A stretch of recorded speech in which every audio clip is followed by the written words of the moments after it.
Hey guys, Brandon here, coming at you with another MLB The Show 19 video. So today I wanted to discuss the results of my stub making method that I had posted a few days ago. So if you look at my stubs, obviously 166,000, and you guys might be thinking like, oh, you started at the 150, you made like 16,000, like that's not like great for all this amount you hyped it up. Yeah, I made like 16,000 extra, but I also technically made like 50,000 because I bought Cy Young and kept him, and I bought Andrew Jones and kept him. I already had Rich Gossage, so he doesn't really count. But if I did want to sell like my Cy Young and Andrew Jones, I probably would have made like 100,000 because technically I made 50,000 already from keeping those players and them still being, and my stubs still being the same as what they were. And then if I wanted to sell them, I could potentially have 100,000 from that. So making 100,000 isn't bad. But instead, I decided to keep Cy Young and Andrew Jones because I really like those guys. Cy Young sometimes, but he's a 96, so you can't really go wrong. So let's go take a look at the prices and talk about the mistakes I made or anything like that.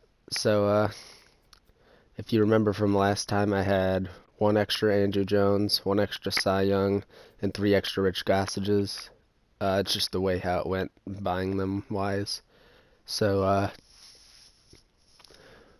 what we did with these guys were, like, I still have all the other ones still on my team. For right here, Cy Young, you saw him on the main page. Andrew Jones, bullpen, Rich Gossage. So I still have one of each of them. I used the head start on the program, as you guys can obviously tell.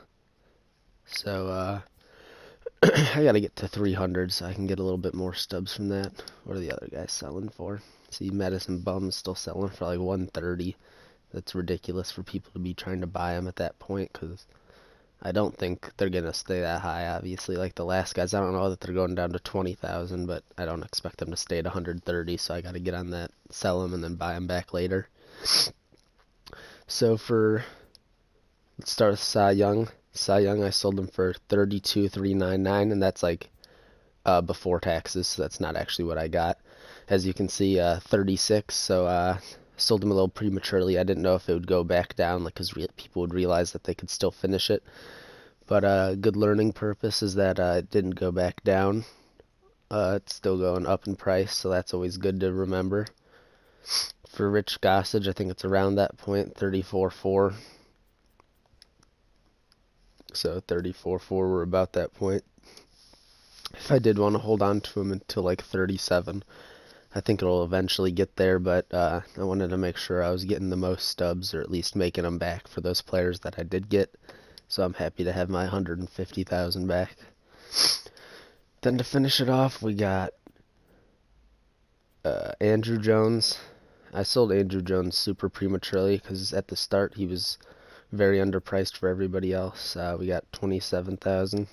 It's at about 30, so if I was playing it smart, my Cy Young and Andrew Jones could have made an extra 10, 15,000. I'm not too upset. This is free stubs at this point. So if you guys need any help with any stub investing, stub methods, anything like that, just leave anything in the comment section below. I have that one video I posted of me telling you how to invest if you have no stubs, low stubs, medium stubs, high stubs. And then if you did that method, you could potentially be at this high stub area so that you can be reinvesting these. And if you were able to reinvest these, I hope you guys made some money. Bought them for around 20,000 when I told you to. If you bought them all for 20,000, you can see you made 15 for every my apologies. You made 15 for every Cy Young, almost 15 for every Rich Gossage, and right now 11 for every Andrew Jones card. So that's always good. And for the people that made it this far in the video, which I don't know if anybody did, so we'll see if this tip helps anybody. Rank seasons ends on 4/29, so that's Don Mattingly. Who are these people?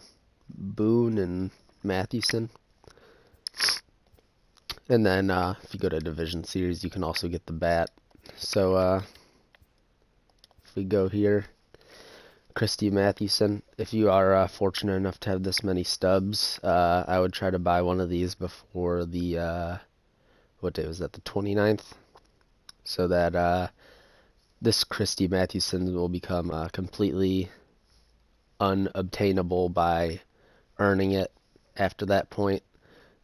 As far as I know, they're not putting it back in packs or anything like that yet. So I'd pick up one of these because it's only market buys after that. And for the people that didn't make it to that division but still want like a 95 overall pitcher, they'd be willing to buy it from you for a little bit higher of a price than it would be when you buy it on like the 28th or 29th or whatever.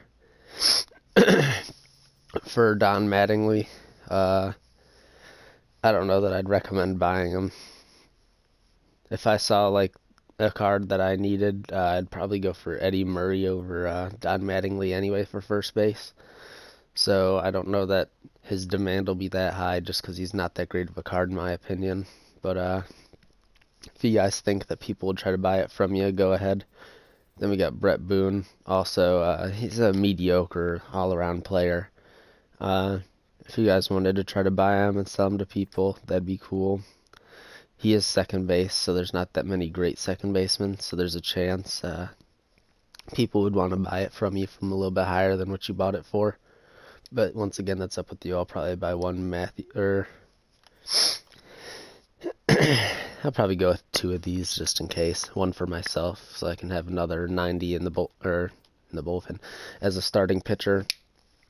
And then if I ever get those 99 overalls and whatnot, 98, I might sell them back for more in the coming weeks.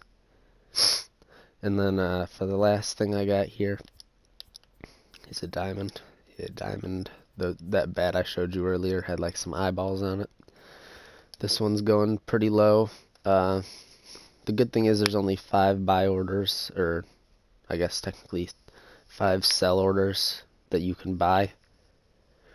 So once those are all gone, you should be able to sell this bat for a little bit more. I don't really know the profit margin you can make on it's a lower tier bat since you only have to get to a certain mediocre division to get it.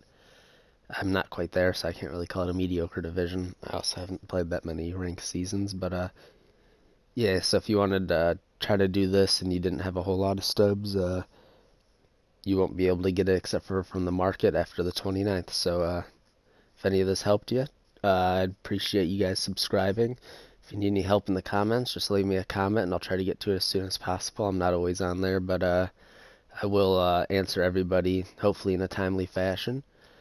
And yep, I'm just willing to do whatever you guys need with stub-wise. So hopefully you enjoyed, and I'll catch you guys in the next video. Thanks.